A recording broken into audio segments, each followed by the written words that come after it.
Hey everybody, happy Thursday. Welcome to the Gary and Kathy show. We have yet to name the baby. Woo woo, man. Yeah. It feels like it should be Friday because it is a short week because of Memorial Day. It feels like we should already be done with the week. I know, exactly. And it's only Thursday, and it's so funny because it is a short week.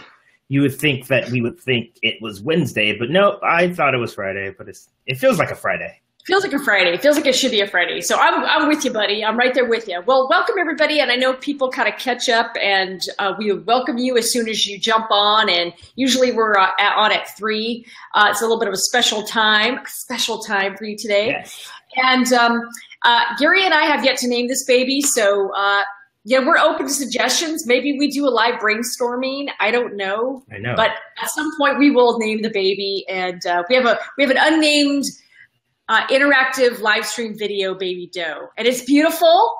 Yes. And it has Gary's eyes. I know, and it has Kathy's smile. But we can continue. We don't need the name of the baby right now, but yes.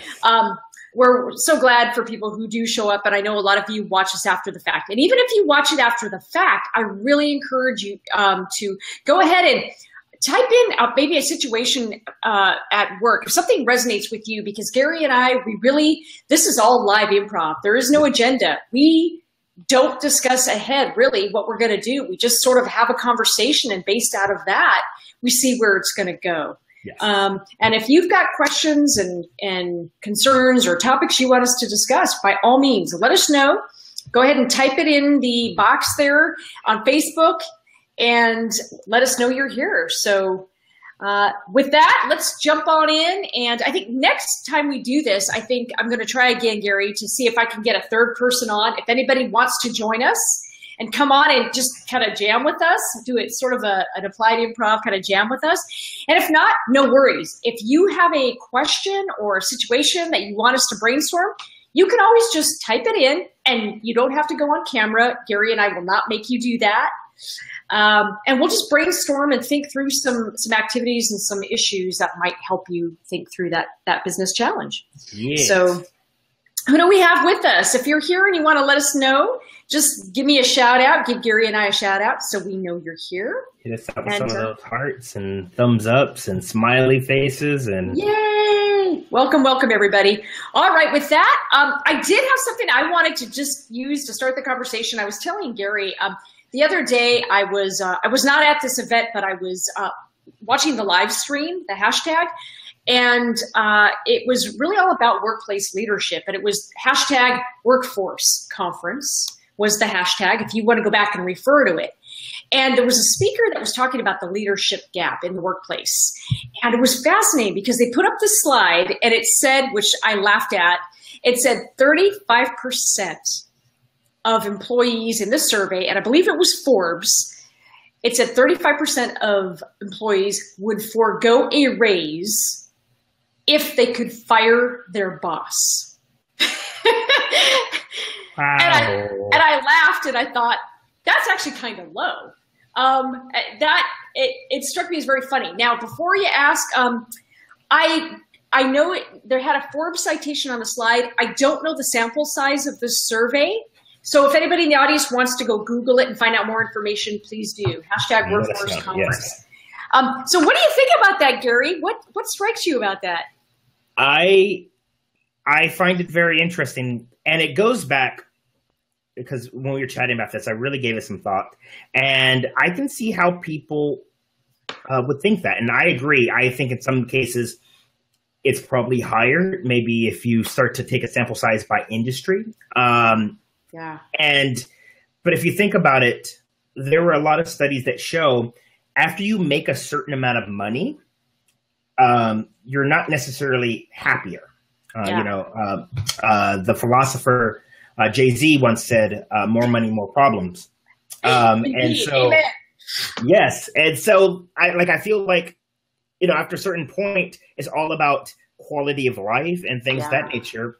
And if your boss is keeping you from having, good quality of work, quality of life, yeah, like forget it. Like, let's get rid of the boss it's going to make me happier. And there you go. Yeah. Yeah. It's interesting because you're right. I've read a lot on workplace dynamics, and I know you do too for a lot of what we do. And you constantly read that people don't leave workplaces, they leave bad bosses. So people don't resign typically because they hate the company. It's their immediate situation, which is the boss. And the boss, how good or bad a boss is determines directly the individual employee's happiness. And that's like a huge percent. And you're right, Gary. It's like money only gets you to a certain level of happiness. But if you're working for a toxic person, that it doesn't matter how much you're paid. At some point, stress is stress. Yeah. If you're waking up every day and you're like feeling pain because you have to go to work because you have to deal with certain individuals, it's a lot of times what ends up happening is the talented will end up just leaving. Yeah. And then you just get the people who are scared or they're not necessarily holding their weight. And it just brings down the whole morale. I often use an analogy of a fish tank. Like a few years ago, I was really into having a fish tank. So I read up about it. And the one thing that they said is the moment a fish dies, you need to get rid of the fish and treat the water, because the other fish will see that fish dead and think something's wrong and they will die. Like that fish could have it's just a thing with that fish, but it can just ruin the whole fish tank. And I feel like, what they say, it just takes one rotten apple to ruin the bunch. And that's just what it is. A lot of times you have these toxic employees, and a lot of times because they put fear into their employees, or they just come across too brash, and people are just scared to really confront them. Because think about it, if your boss is very volatile and you don't know what's going to happen, why confront them? Because you might be scared that you might lose your job. Yeah. Absolutely. There's a really great book by a professor out here at Stanford near where I'm at, Silicon Valley, and his name is Bob Sutton, and he wrote a great book called The No Asshole Rule. And it's a great book. It's a fantastic book. It's got a funny title, but it's true. And it's really about the toxicity and the damage that asshole bosses do. And we're all adults here. We can say it, and they're, you might have a person like Steve Jobs with all his brilliance, and the only reason he was able to get away with it is because he founded the company. He also got kicked out and had to come back. And so if you're not a boss, if you're a brilliant employee, there's only so much toxicity that even brilliant employees can get away with. Even though in a lot of industries like tech, if you're a brilliant developer or programmer or whatever, you might be used to people making allowances for you because you're brilliant. And yet they're talking about it. This book is really an interesting look at the damage that's done when we make these kinds of trade-offs, because that toxic person can ruin so much more than they actually give back an individual contribution with their brilliance. And the net is negative. Yeah, no, I totally agree. And one of the things, we talk about this a lot, is innovation, collaboration. And when you have a toxic boss, toxic leadership, what you end up getting is compliance, because it's either fear or whatever. And, lack of trust. You just get this environment that breeds that. And so you're not going to get the answers that are going to, help foster growth in the company, because you're just going to get a whole bunch of people that are just going like, yep, okay, yeah, whatever you say. And they could be like, oh my God, this guy's a loony, but you know what? I'm scared I'm going to lose my job. Yeah. So I'm just going to go along with it. Yep. And the minute that things shift and there's an opening in the workplace somewhere else, and the minute actually the job market gets back up, people leave. You see mass movement, mass exodus. And that's a real issue, especially in a hot talent market where you've got to be able to retain talent. That toxic kind of nonsense can just really coat the whole thing. So the question that becomes is, Gary, as always, we look at these kinds of challenges through the lens of how do we apply improv? Again, it's not theatricality. And Gary and I both perform, but we're also business problem solvers. So how do we then approach challenges like this, where we have a leadership gap? How do we kind of look at this through the lens of improv? And I was saying to Gary earlier that, applied improv alone is not going to fix a culture. But there are concepts from improv that actually do make a big difference if we applied them to develop leadership muscle. And so one of the things I was thinking about, Gary, you tell me what you think about this, was how can we not only train leaders to communicate, how do we train employees to speak up when they see a leadership gap and to raise the red flag? How do we create a culture, not of whistleblowers, but that empowers people to say, you know what, we need to stop this slide. Where do people go? And how do we kind of strengthen these core leadership and communication muscles in leaders and in employees? Yeah, and I feel it comes down to, if you think about Maslow's hierarchy of needs, safety and security. Yeah. We are in a very volatile, we talk about this week after week, very volatile environment, like as far as the economy and stuff like that. And people are naturally scared. And as leaders, we need to be able to pick up on what are those symptoms and start to foster a culture where people feel safe, where they feel like they can voice their opinion and not be ridiculed, and not be put down. Because if you start to condition, and I've been in especially coming from the marketing advertising agency world, where it, was sort of old school to just be sort of like a Simon Cowell, and you get like this wild art director, creative director type that, has made his career of just putting down the work of others. Then you get conditioned to not want to share because you're scared you're going to get made fun of. It brings you back to those primal things of being in school and shaming and stuff there. So I think in a lot of times you get environments where it's you think it's too late, but I feel like it can be solved, and it comes down with vulnerability. Just sitting down and just allowing everyone to be vulnerable and really express what's going on, and set up some parameters to say, hey, look, this is a safe space and everyone needs to be present. Because a lot of times in these situations, the leaders think that they're above it. So they say, oh, our team needs it. Because I worked for a company once where they said, all the upper management, they said, oh, the team needs this. So we had to go into sensitivity training, and I got a lot of value from that. But again, when your boss and your boss's boss aren't present for this, you're not making that connection. You're not making that connection. And I also think there are exercises that people can do, and I'll get to that in a second, that actually gets them to listen to what's not being said. And I think a smart leader, can understand and feel, has ability to read the room, but also listens to what is not being said by the employees. Just because employees are not complaining does not mean they're happy. So a good leader there's layers of data, and Gary and I have done this exercise many times. There's an exercise that's got multiple levels of listening. So if I tell you a story, I want you to have one layer to hear what's being said. What's being said? What's being said? Then there's another layer that says, what are the emotions?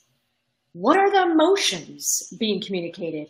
There's a third layer that says, what's the body language? So forget the verbal, 90, whatever percent of what we say is body language. What's being said through body communication? And finally, my most favorite is the fourth layer. Fourth layer, what isn't being said? And are you able to recognize the different layers? So I might tell Gary, we'll play just a really quick exercise here, if that's cool with you, Gary. That's perfect. Maybe just do a really quick exercise, and I'm just going to talk about something like I'm a leader. And Gary's going to tell me what he hears, what he doesn't hear. Yep. So maybe you're in a meeting and here's what you hear. All right, everybody. So let me tell you about the last quarter. I'm going to give you the quarterly results. Now, the quarter results, I can't give you everything. Here's what I can tell you. What I can tell you is we are close to hitting our numbers. We've got some metrics that we're doing really well on.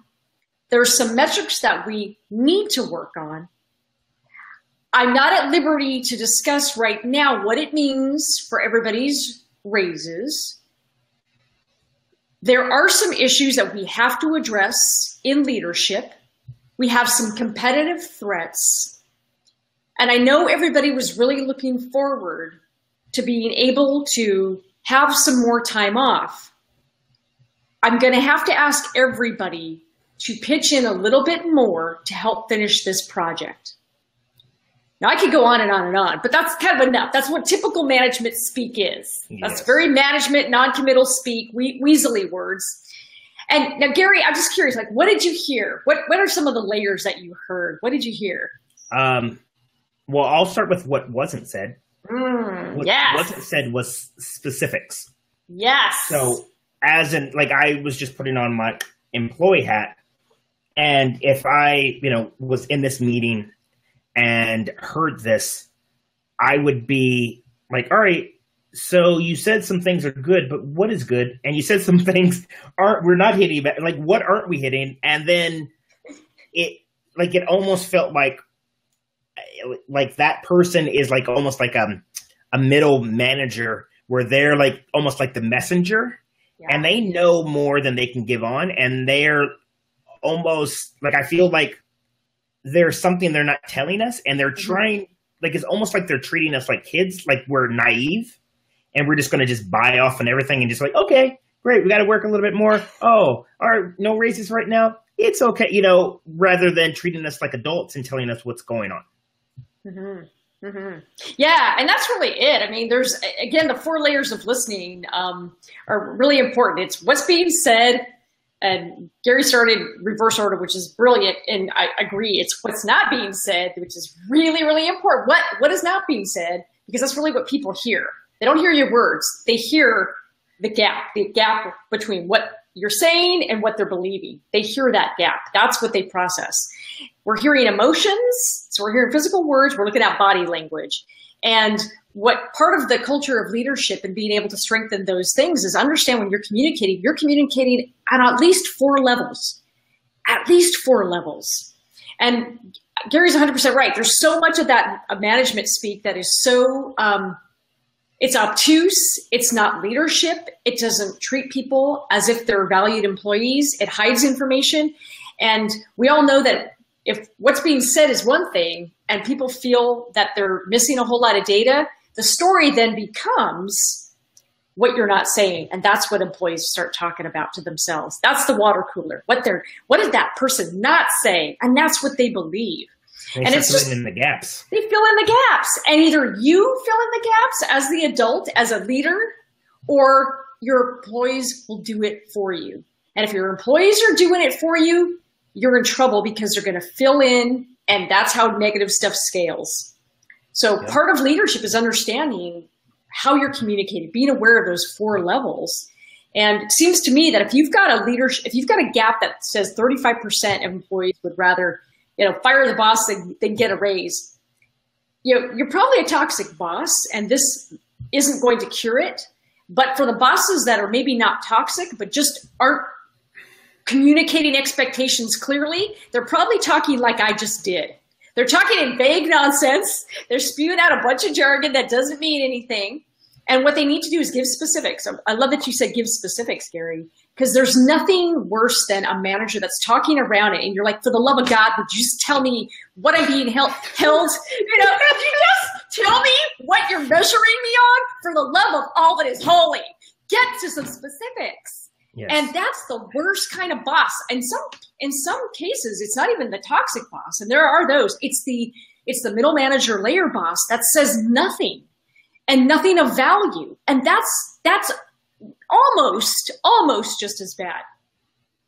Yeah. You know what? And another part, just to layer on what you're talking about, and speaking of layers, the layer you talk about as far as emotion, I like from your performance didn't feel like, that sort of person had no emotion, that no empathy. It was almost like they're reading off a teleprompter. Yeah. These are the points I have to make, and I'm just going to make them, and they're not connecting because, again, you're absolutely right. Only 3% of communication is words. The other 97% is your tone, body language, et cetera. And just by realizing, and this is something that we talk about in improv all the time, is state the obvious. If things aren't going right, let's say what's up. Like, instead of trying to sugarcoat it and walk around, dance around it, we can, sandwich these are the good things, but just have some emotion. Guys, it's rough. And I feel like if people will start to really start to express emotions and not feel like they have to have this persona that is my work persona and I am boss and bosses are like this and they're like whatever, we can actually start to make progress. Yeah. Yeah. And I love what you said earlier about sort of the empathy thing. And it really starts at the top, because you're right. If you're a manager, if you're immediate manager, and we've all been there, if your immediate mid-level manager is not communicating clearly, somewhere up the food chain, they're getting the message and it's being sent down the food chain. That's how you communicate. So at the top of the food chain, the C-suite has to say, no, we're about empathy. This is how we communicate. This is how we model it. And Gary's right. It's so hard to get executives sometimes to be in a training or to model that, but that's really the only way it actually works. There's no sustainable results if it's not modeled at the top.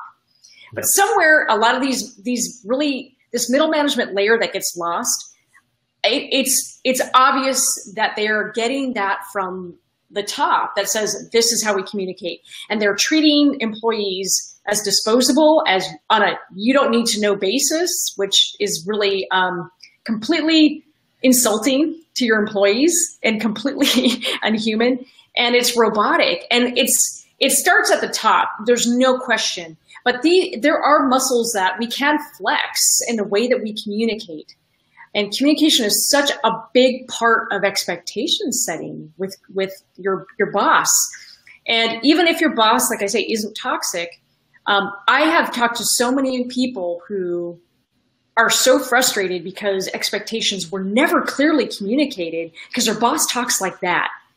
And then they're all of a sudden measured on a performance that they did not understand. And there's nothing worse. There's and it's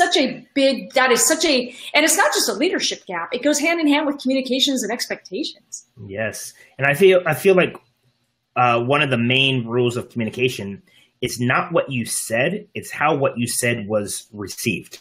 Yeah. And realizing that there are multiple realities out there. Yeah. I can say something, and because I have context and I have other backstory, I might think that I'm communicating everything clearly. Yeah. But like you said, there's things that are missing, and someone else might have a different perception. So if employees are scared because they're hearing grumbling, and then their boss comes out and is acting like everything's all hunky-dory, dory, and everything's fine, now they're like, all right, something's wrong. So again, if you start to, from the top, foster an environment that is based on trust, allowing people to be vulnerable, having empathy, and just working on that constantly. And I think it's one of these self-awareness, it's really going to pay dividends.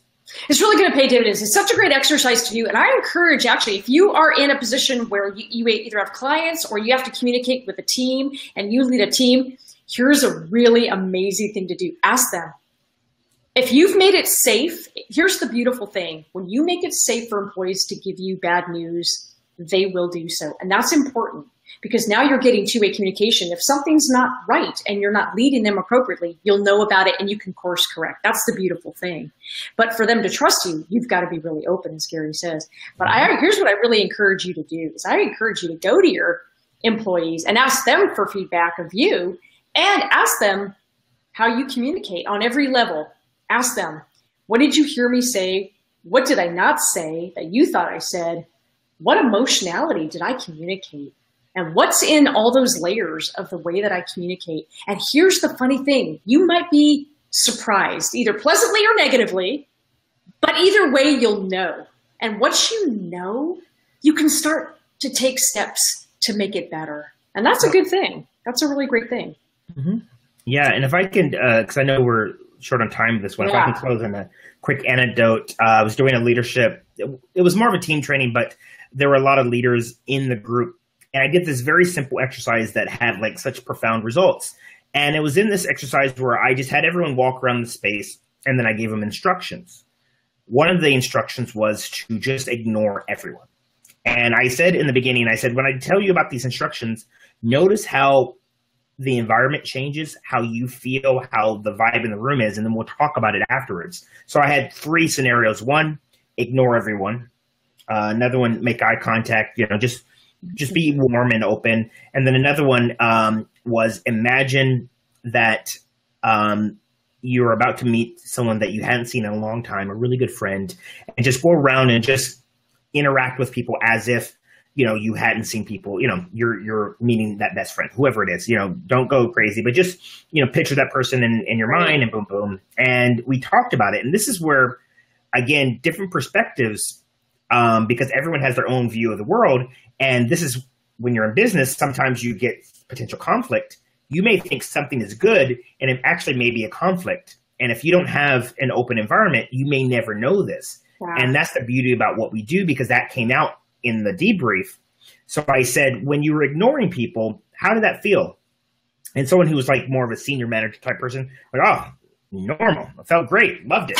I'm like, all right, cool. And I said, anyone else, any other sort of feedback? And someone said, oh, I actually felt ignored.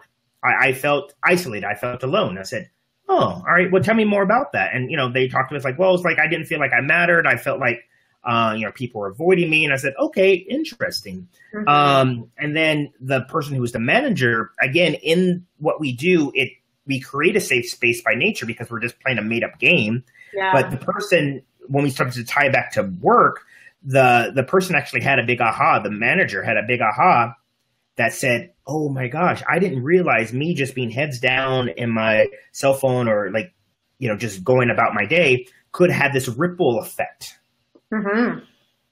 That's such a great observation. If we're ignoring people, if we're not even making eye contact, at some point they know we're not listening. They will not tell us things. Yep. How dangerous is it to be a leader of a group and know that your team is not telling you what you need to hear? So I had a boss many years ago that used to say, well, no problems is good news. And it's like, is it really? Because there's always problems. And if you don't know about it, that's the biggest problem of all. Yep. And Adam Grant at South by Southwest did a great talk. And he said, I mentioned it last time. He said the old adage of don't bring me problems, bring me solutions is actually very dangerous. It's a double-edged sword. Because sometimes employees don't yet have the full vision, the full 360. They know something's wrong. They don't have a solution for it because they only have one piece of the puzzle. Yep. And if you tell them, don't come to me without a solution, you are fundamentally discouraging employees from surfacing really important solvable problems. And that's dangerous. That is, so his whole thing, and I thought it was so great, was that whole adage has, for years, everybody knows the adage, has caused more dangerous problems to persist. So you need to make it safe for people to come to you with a problem and no solution. Because part of your job as a leader is to help them figure out, get all the smart people together so you can get a full view of the problem and then solve it. Blockbuster, go the way of the dinosaur. You can do that. Good luck. Yes. And good luck. I love that story. I love that story, that anecdote, Gary. That's such a great way to think about it. So Gary, where can people find you? Yeah, breakthroughplay.com. Coming up, I feel like I'm doing some traveling here pretty soon. About to go to World Domination Summit in July, which is in Portland. So if you're going to be up in that area, it's around July 11th. That's a Tuesday through that Monday. And I'm actually going to be doing a meetup up there. So you can find all that stuff on my website, breakthroughplay.com. What about you, Kathy? Love it. I am at keepingithuman.com and at Kathy Klotz-Guest, no hyphen on Twitter. Well, I've got Funny Business coming up next week. And I'm going to talk about just a couple quick easy ways that have served me well in my sketch and stand-up and improv career, specifically with respect to the problem of how do we unborify content. So in this case, we're trying, how do we think about funny without getting overwhelmed? Because for people who maybe don't have a background in comedy, it can be kind of daunting to think about comedy. But here's the thing, everybody's an expert. Everybody can do it. It's just a matter of practicing those muscles. And that's what we'll talk about next week. So if you're in San Francisco on the 8th, next Thursday, let me know. Let me know. And if you're at the conference, come say hi. Hey. Until then, we're not going to be here next week because of my travel and Gary's got travel. But we will have another, I don't know when the next one we're going to do this is, but Gary and I will figure that out. We will get a date out there and we will do this again. Maybe we'll do it remotely if we can. I don't know. We're remote now. So it doesn't really matter. We could be anywhere and do this. Exactly. But thanks for playing. And we'll see you on the next one. Thanks, Gary. Thanks, everybody. Bye. Bye. Have a good one.